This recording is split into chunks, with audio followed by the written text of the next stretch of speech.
de son enfant, longtemps coupé, et pour de bon, prenons le plus bel élan dans la paix prophète plombant.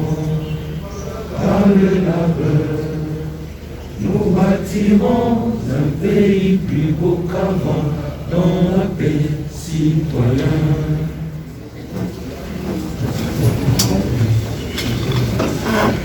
Madame la gouverneure d'intérim de la province du Lualaba ici représentée, Monsieur le Premier Président de la Cour d'appel du Lualaba, Monsieur le Procureur général de la Cour du Lualaba ici représenté, Messieurs les chefs des juridictions et offices du ressort de la Cour d'appel du Lualaba, toutes tendances confondues, Messieurs le bâtonnier national, Messieurs l'ancien bâtonnier national, Messieurs les membres du Conseil national de l'ordre, Madame et Messieurs les bâtonniers, honorés membres du Conseil de l'ordre, la cérémonie de séjour est située dans le cadre de la tenue de la 16e conférence extraordinaire décidée lors de l'Assemblée générale des avocats tenue à Kisangani en 2019.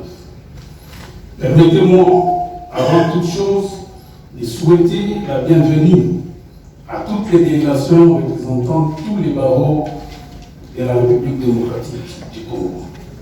Pour dire, la RDC s'est invitée à Colombie. Je vous dis donc bienvenue, Kaï Boussama. La conférence de bâtonniers se réunit annuellement.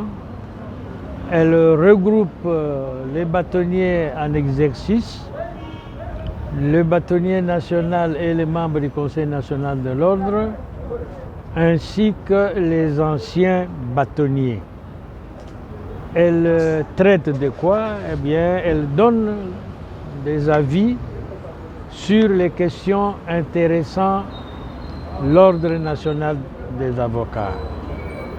Et c'est ainsi, par exemple, qu'il a été question du taux de cotisation, qu'il a été question de problèmes de discipline, qu'il a été question du fonctionnement des barreaux en ce qui concerne la libre circulation des avocats.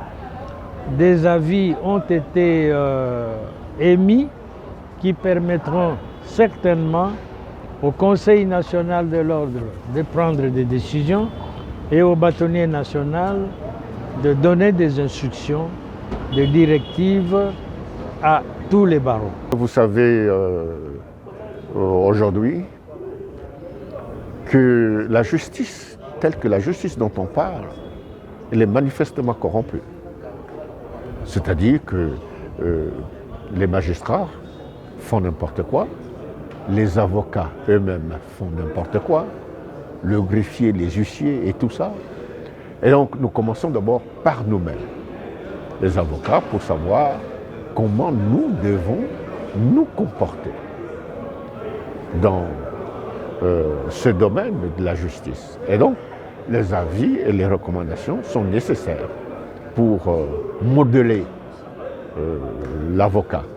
Ce qui a attiré mon attention particulière, c'est que un souffle nouveau est venu sur la gestion de l'ordre national des avocats. Il y a un nouveau bâtonnier national qui a été élu il y a une année, et dans le cadre de l'exécution de sa vision, il a estimé nécessaire de pouvoir associer les bâtonniers qui gèrent les barreaux et les avocats au quotidien, de prendre pratiquement leurs inquiétudes, leurs orientations, en vue de pouvoir permettre au Conseil national de l'ordre, qui est un organe qui arrête les règlements et les décisions qui sont applicables à tous les avocats. Et c'est en quelque sorte une consultation de la base. Et c'est ça qui a marqué personnellement mon attention, en ce que si hier nous étions confrontés à une situation où il y a des décisions qui étaient prises sans qu'on soit consulté à la base, mais voici l'occasion où on est consulté et on a la possibilité de pouvoir faire orienter les choses dans le sens souhaité de tous les avocats, de tous nos barreaux respectifs. Et ce qui est important, ce qui est neuf dans ce qu'on vient de faire, c'est que cette fois, ce sont les barreaux qui participent à la gestion. Et c'est un premier dans notre barreau où les avocats, les bâtonniers sont appelés pour pouvoir décider de la marche du barreau. C'est pour nous une grande conférence, pour notre barreau d'abord, parce que c'est la première fois que notre barreau, qui est un jeune barreau, qui participe à cette conférence. Ça, c'est un. De deux, nous avons un nouveau bâtonnier national qui a imprimé un nouveau souffle à tous les barreaux. Et donc, nos attentes sont énormes, c'est-à-dire que nous voulons d'ici prendre un élan nouveau pour les barreaux et notre barreau avec l'impulsion du bâtonnier national. Les priorités, ce sont les points qui sont à l'ordre du jour, c'est-à-dire on a travaillé sur le recrutement des avocats, comment ça doit se passer, on a travaillé sur le fonctionnement quotidien des barreaux et le fonctionnement ou le travail des avocats.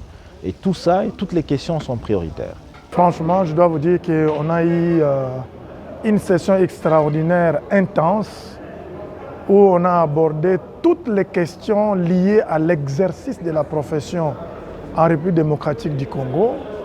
On a fait des propositions au Conseil national de l'ordre qui, en principe, peut prendre un certain nombre de résolutions pour essayer de matérialiser l'issue de ces assises.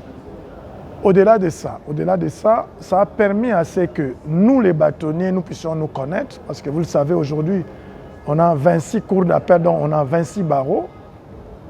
Donc ça nous a donné l'occasion de nous retrouver pour nous connaître et discuter ensemble toutes les questions qui concernent, n'est-ce pas, les avocats. On a eu à discuter et des résolutions ont été prises, qui ont été proposées, n'est-ce pas, à M. le bâtonnier national, pour que lui, à son tour, puisse soumettre ça à la censure du Conseil national de l'ordre, pour que nous puissions à la fin avoir des résolutions qui reflètent réellement l'image de l'exercice de la profession en République démocratique du Congo. Un sentiment d'honneur et aussi un sentiment de responsabilité. Vous savez, le Lualaba, c'est une jeune province et avec sa jeunesse, elle accompagne aussi certaines autres institutions qui ont une naissance dans les mêmes circonstances. Et donc pour nous, c'est une épreuve qui a été franchie et nous en sommes très très satisfaits. C'est une grande satisfaction pour l'ordre national de voir que le jeune barreau du Lualaba se porte bien et nous voulons encourager les autres barreaux à suivre les pas et ça stimule un peu les autres barreaux à aller de l'avant.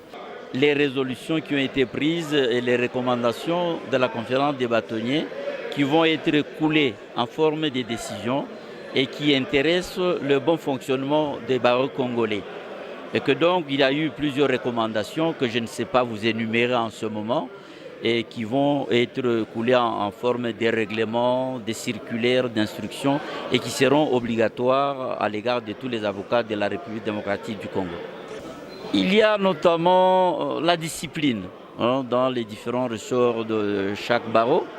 Nous voulons demander à tous les avocats de travailler, d'exercer leur profession en respectant les règles de l'éthique professionnelle. Donc, la grande question de la discipline a été notamment au cœur de notre conférence, mais il y a aussi d'autres questions d'ordre structurel, le fonctionnement des différents barreaux en ce qui concerne l'ancienneté, par exemple, pour accéder aux fonctions ordinales.